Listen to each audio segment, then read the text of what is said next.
Last video લેક્ચરમાં આપણે factors affecting working capital complete કર્યું હતું. ઓકે, હવે આ વિડીયો લેક્ચરમાં આપણે વર્કિંગ કેપિટલ સાયકલ કે પછી ઓપરેટિંગ સાયકલ કે જેનો જ એક પાર્ટ છે કેસ કન્વર્ઝન સાયકલ એ જોશું. ઓકે, તો ચલો જોઈએ શું છે ઓપરેટિંગ સાયકલ. તો મેં કીધું છે કે working capital cycle indicate length of time.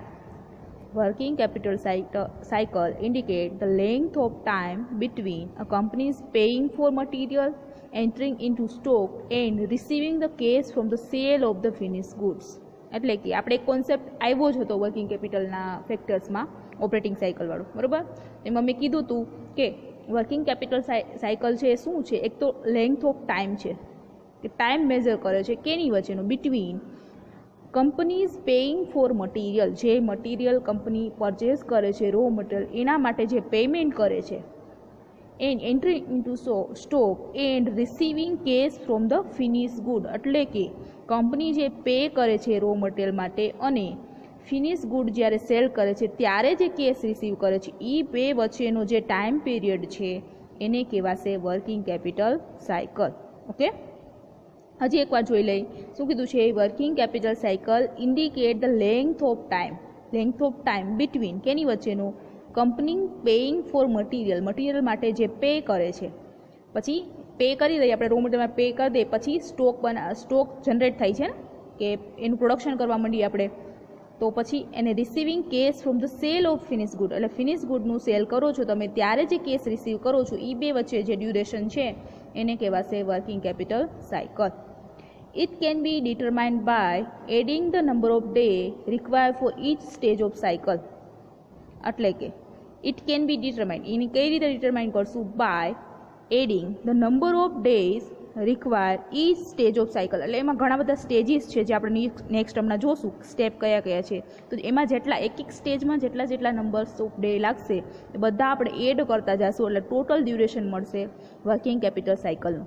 Okay, another વર્ડમાં કહીએ તો હજી એકવાર મિનિંગ આપ્યો છે એનો કે operating cycle start with the time of placing order, કે તમે જ્યારે ઓર્ડર પ્લેસ કરો છો રો મટીરિયલ પરચેસ કરવા માટેનો તો એ ક્યાંથી સ્ટાર્ટ થશે, time of placing order four receiving a material and ક્યારે થાય છે, સ્ટાર્ટ થાય છે રો મટીરિયલનો જ્યારે ઓર્ડર આપો છો ત્યારથી, અને એન્ડ ક્યારે થાય છે, and with the time of receiving the cash from cell of finish goods. એટલે એન્ડ ક્યારે થશે, જ્યારે તમે જે સેલ કર્યું છે ફિનિશ ગુડ્સનું એમાંથી કેશ રિસીવ કરશો ને ત્યારે એ એન્ડ થશે. મીન્સ કે સ્ટાર્ટ ક્યારે થશે, જ્યારે તમે રો મટીરિયલ માટે પેમેન્ટ કરો છો ત્યારે સ્ટાર્ટ થશે, અને ફિનિશ ગુડ જે સેલ કરી દીધું છે એનું પેમેન્ટ જ્યારે તમને રિસીવ થશે ત્યારે એ એન્ડ થશે.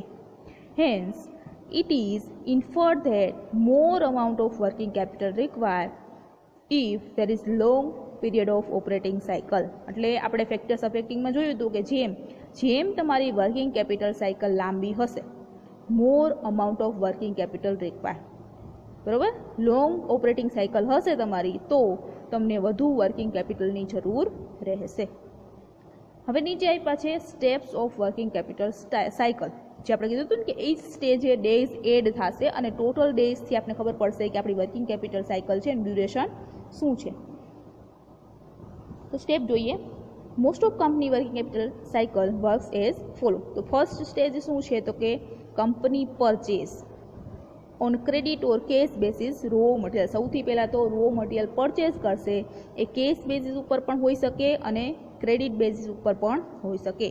સો cash converted into raw material. હવે કેશ બેસિસ ઉપર જો તમે પરચેસ કર્યું છે તો કેશ તમે આપી દીધા અને ડાયરેક્ટ રો મટીરિયલ તમારું આવી ગયું, એટલે કેશ કેમાં કન્વર્ટ થઈ ગયું, રો મટીરિયલમાં.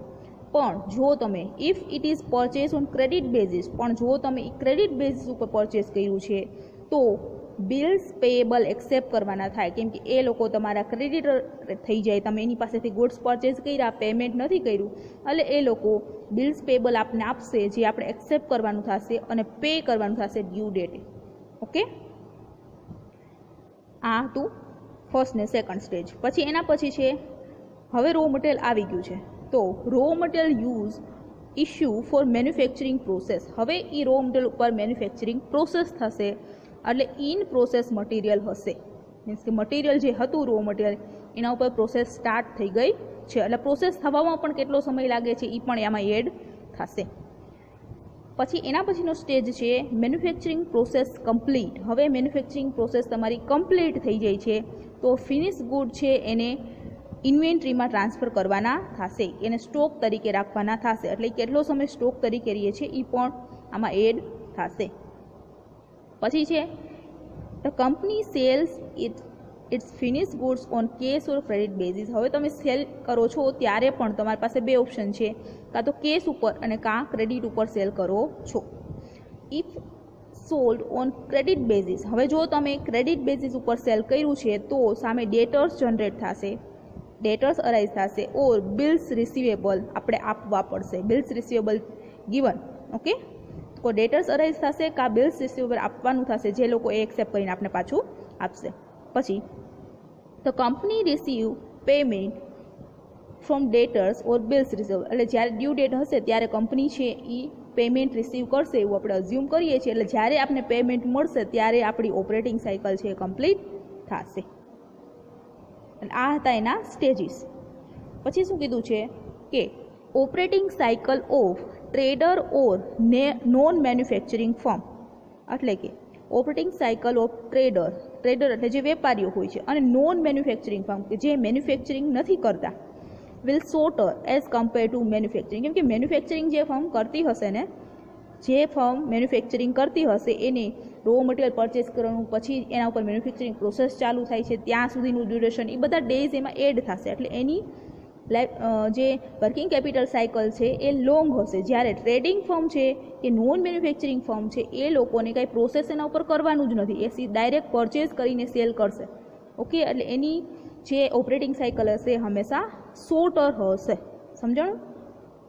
પછી shortest operating cycle is for cash purchase, એટલે બધું જો તમે કેશમાં ટ્રાન્ઝેક્શન કરો છો અને સેલ્સ એ કેશમાં જ કરો છો, કેશમાં જ પરચેસ કરો છો અને કેશમાં જ સેલ્સ કરો છો, તો શોર્ટેસ્ટ ઓપરેટિંગ સાયકલ હશે. અને લોંગેસ્ટ ક્યારે હશે? લોંગેસ્ટ ઓપરેટિંગ સાયકલ મે બી મેન્યુફેક્ચરિંગ ફર્મમાં હશે, પછી ક્રેડિટ ઉપર સેલ્સ પરચેસ કરતા હશો, અને કોમ્પ્લેક્સ પ્રોડક્શન પ્રોસેસ હશે. તમારી પ્રોડક્શન પ્રોસેસ છે કોમ્પ્લેક્સ છે એટલે એમાં વાર લાગે છે બનવા માટે, તો તમારે લોંગેસ્ટ ઓપરેટિંગ સાયકલ જોશે. ઓકે, પછી in the form of equation, હવે આ જે ઓપરેટિંગ સાયકલ છે ઇક્વેશન ફોર્મમાં આપણે બતાવીએ. અત્યાર સુધી આપણે થિયરી સ્ટડી કર્યા કે આવા સ્ટેજીસ હોય જેમાં ડેઝ એડ થાય છે. હવે ઇક્વેશનના ફોર્મમાં જોઈએ આપણે તો કે in the form of equation operating cycle process can be express as follow. તો operating cycle is equal to શું કીધું છે? ICP plus ARP. હવે આઈસીપી એઆરપી શું છે? નીચે આપેલું છે. ICP means inventory conversion period અને ARP means account receivable period. Okay, તો કે ઓપરેટિંગ સાયકલ એટલે શું થાય? પહેલું છે ઇન્વેન્ટરી કન્વર્ઝન પીરિયડ. ઇન્વેન્ટરીમાં કન્વર્ટ થતાં કેટલો વાર લાગે છે? તમે રો મટીરિયલ પરચેસ કરી લીધું પછી એના ઉપર પ્રોસેસિંગ બધું થાય છે અને ઇન્વેન્ટરી ફિનિશ ગુડ બની જાય છે, ઇન્વેન્ટરીમાં વહી જાય છે સ્ટોક તરીકે, તો એટલો સમય જે લાગે છે એ ઇન્વેન્ટરી કન્વર્ઝન પીરિયડ કહેવાશે.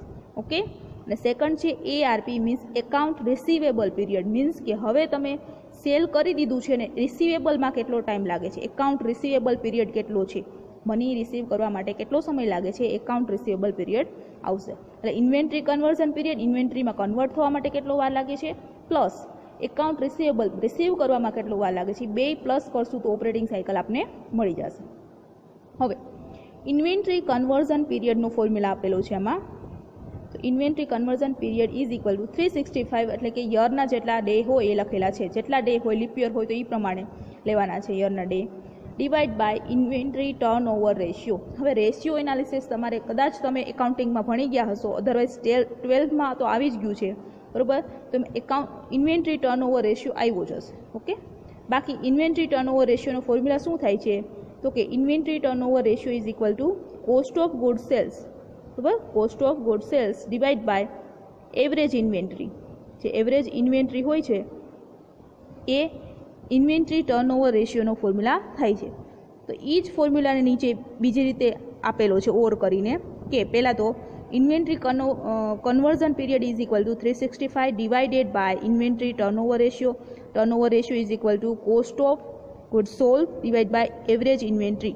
એટલે એ વસ્તુની એવરેજ ઇન્વેન્ટરી છેદનો છેદ છે એટલે ઉપર વયો જાય એટલે 365 સાથે મલ્ટીપ્લાય થઈ જાય ને divided by cost of goods sold. એટલે કે જે પહેલો ફોર્મ્યુલા છે એને જ તમે જો આખું ડિટેલમાં લખો તો આ બીજો ફોર્મ્યુલા તમને મળી જાય છે. ઓકે, સમજાણું?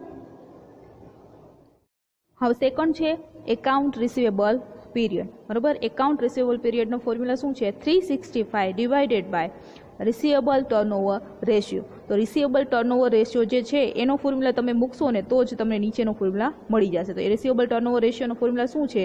તો કે ક્રેડિટ સેલ્સ, કેમ કે રિસીવેબલ ક્યારે જનરેટ થાય? જ્યારે તમે ક્રેડિટ ઉપર સેલ કરો ત્યારે જ. બરાબર, તો credit sales divide by average account receivable. Average account receivable હોય, એવરેજ રિસીવેબલ લખીએ આપણે, તો એ છેદમાં મૂકો ત્યારે તમને રિસીવેબલ ટર્નઓવર રેશિયોનો ફોર્મ્યુલા મળે. બરાબર, તો 365 ડિવાઇડેડ બાય આ બધું રેડી. તો છેદનો છેદ હોય એટલે એવરેજ રિસીવેબલ છે એ ઉપર વહી જશે, 365 સાથે મલ્ટીપ્લાય થઈ જશે અને ડિવિઝનમાં શું આવશે? ખાલી ક્રેડિટ સેલ્સ. એટલે બીજો ફોર્મ્યુલા તમારો એ રીતે જનરેટ થયો છે. Okay, clear? એટલે આ બે વસ્તુ છે એ એડિશન કરો તમે જ્યારે એ બે વસ્તુનું inventory conversion period plus average receivable period ત્યારે તમને ઓપરેટિંગ સાયકલ મળશે. હવે બીજી રીતે પણ એને કહી શકીએ. અહીંયા નીચે બીજી રીતે આપ્યું છે ગ્રોસ ને નેટનો કોન્સેપ્ટ. જો આપણે જોઈએ કે ગ્રોસ અને નેટના કોન્સેપ્ટ, કે ગ્રોસ ઓપરેટિંગ સાયકલ શું છે, નેટ ઓપરેટિંગ સાયકલ છે, તો એનો ફોર્મ્યુલા અલગ થશે. તો જોઈએ gross operating cycle means what? તો gross operating cycle is equal to કીધું છે R plus W plus F plus D. હવે એ બધાનો મિનિંગ શું છે? તો એ નીચે આપેલું છે કે R is equal to raw material storage period, કે રો મટીરિયલ છે તમે કેટલા સમય માટે સ્ટોર કર્યું છે એ.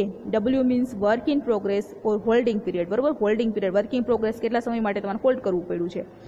F is equal to finish good storage period. Finish good કેટલો સમય માટે તમારે સ્ટોર, એટલે આ રો મટીરિયલ છે, આ વર્ક ઇન પ્રોગ્રેસ છે અને આ ફિનિશ ગુડ સ્ટોરેજ છે, બધાનું સ્ટોરેજનું રાખવાનું છે.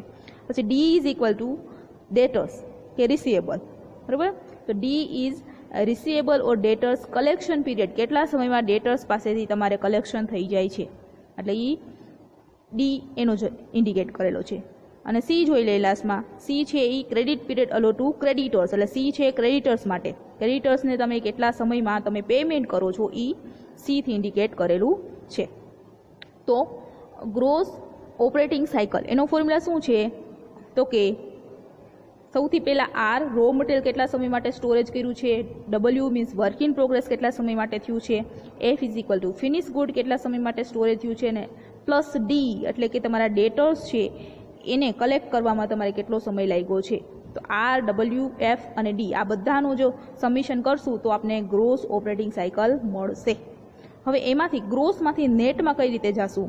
તો કે નેટ ઓપરેટિંગ સાયકલને જ કહેવાશે કેસ કન્વર્ઝન પીરિયડ. ઓકે, તો કેસ કન્વર્ઝન પીરિયડ ઉપર શોર્ટ નોટ પૂછાય તો તમારે આ જ બધું લખવાનું થશે. તો ગ્રોસ ઓપરેટિંગ સાયકલમાંથી નેટ ઓપરેટિંગ સાયકલ તમે જ્યારે મેળવો છો એને જ કેસ કન્વર્ઝન પીરિયડ કહેવાય. તો ઉપરનો ફોર્મ્યુલા પહેલાં તો એમને લખી નાખવાનું, R plus W plus F, એટલે કે ગ્રોસ ઓપરેટિંગ સાયકલ એમને લખી નાખવાનું. એમાંથી માઇનસ કરવાનું છે C. She is equal to શું હતું? તો કે એકાઉન્ટ પેએબલ પીરિયડ કહી શકાય એને, કે પછી ક્રેડિટર્સને તમે કેટલા સમયમાં પે કરો છો, creditors credit અલો two suppliers. Okay, એટલે સી ઇઝ ઇક્વલ ટુ શું હતું કે ક્રેડિટ અલો ટુ સપ્લાયર, એટલે કેટલા સમયમાં તમે સપ્લાયરને પે કરો છો. કે પછી એકાઉન્ટ પેએબલ પીરિયડ કયો, તો એકાઉન્ટ પેએબલ પીરિયડ છે એનો ફોર્મ્યુલા અહીં આપેલો જ છે કે 365 average account payable multiply 365 divide by credit purchase. એટલે આ ફોર્મ્યુલા લખશો તો પણ ચાલશે. બાકી તમે સી ઇઝ ઇક્વલ ટુ કેટલા સમયમાં તમે પે કરો છો એ લખો તો પણ ચાલે. રેડી? એટલે આ બે ફોર્મ્યુલા છે, આ નેટ ને ગ્રોસના કોન્સેપ્ટથી આપેલું છે અને ઉપર જે ફોર્મ્યુલા હતું એ ઇન્વેન્ટરી કન્વર્ઝન પીરિયડ અને એવરેજ રિસીવેબલ પીરિયડ ઉપરથી આપેલું હતું. હવે હજી એક કોન્સેપ્ટ હતો જે હોય છે જનરલી, એ છે નેગેટિવ કેસ સાયકલ. હવે કેસ સાયકલ આપણે કઈને કહેવાય છે તો આપણે અત્યાર સુધી જોઈ લીધું. ઓપરેટિંગ સાયકલ મીન્સ શું હોય કે જેટલા ડે છે, જેટલા ડ્યુરેશન લાગે છે એ બધા એડ કરતા જાઓ એટલે હંમેશા આપણે એમ થાય કે પોઝિટિવમાં જ હશે, પણ નેગેટિવ કેસ સાયકલ પણ હોય છે. તો એમાં શું કીધું છે, it may arise when firm take cash deposit or advance payment from the customer. એટલે કસ્ટમર પાસેથી પહેલાંથી જ તમે કેશ પેમેન્ટ લઈ લ્યો છો, હજી તો તમારી મેન્યુફેક્ચરિંગ પ્રોસેસ સ્ટાર્ટ પણ નથી કરી, તો એડવાન્સ પેમેન્ટ જ્યારે તમે કસ્ટમર પાસેથી લઈ લ્યો છો એટલે પહેલાં જ તમારી પાસે કેશ આવી ગયું છે. અને enjoy long credit period from his supplier. અને સપ્લાયરને પણ તમારે પેમેન્ટ નથી કરવાનું. એક તો તમે કસ્ટમર પાસેથી લઈ લીધા છે એટલે ઓલરેડી કેશ તમારી પાસે અવેલેબલ થઈ ગયા, એડવાન્સમાં પેમેન્ટ લીધું એટલે કેશ અવેલેબલ થઈ ગયા. અને તમારે ક્રેડિટર જે કંઈ પણ છે, જે તમારા સપ્લાયર છે, એને પેમેન્ટ તમે ઇમિડિયેટ નથી કરતા, લોંગર ક્રેડિટ પીરિયડ માંગો છો, તો તમારે નેગેટિવ કેશ સાયકલ કહેવાશે. સમજાણું કે કેશ તમારી ઓલરેડી પહેલાંથી આવી ગયું છે અને તમારે કોઈને પેમેન્ટ હજી નથી કરવાનું, એટલે એ તમે જે કસ્ટમર પાસેથી મેળવ્યા છે એ જ મનીનું યુટિલાઇઝેશન કરો છો. અને એ જનરલી નેગેટિવ કેશ સાયકલ કેવા જોવા મળે છે, એમેઝોનમાં. ઓકે, એમેઝોનમાં એવું જ હોય કે તમે કંઈ એટલું બધું એને પેમેન્ટ નથી કરતા ઇમિડિયેટ, એ લોકો સપ્લાયર, એટલે એ લોકો નેગેટિવ કેશ સાયકલ ઉપર ચાલે છે. ઓકે, હવે હજી એક જે નીચે સ્ક્રીન ઉપર તમારે અત્યારે બતાવતું હશે, એક ગ્રાફના ફોર્મમાં આપેલું છે કે કેશ કન્વર્ઝન પીરિયડ જે છે એ પેમેન્ટ તમે કરી દો તમારા ક્રેડિટરને પછી છે ને એ જનરેટ થાય છે. એટલે આ ગ્રાફ છે એ પણ તમે એક્ઝામમાં જો પોસિબલ હોય તો ડ્રો કરી શકો છો, અત્યારે તમારી સ્ક્રીન પર બતાવતા હશે. ઓકે, એટલે આ ગ્રાફથી પણ તમે સમજી શકો છો કે કેશ કન્વર્ઝન પીરિયડ છે ક્યારે સ્ટાર્ટ થશે, જ્યારે તમારું પેમેન્ટ થઈ જશે ક્રેડિટરને પછી. Okay, thank you.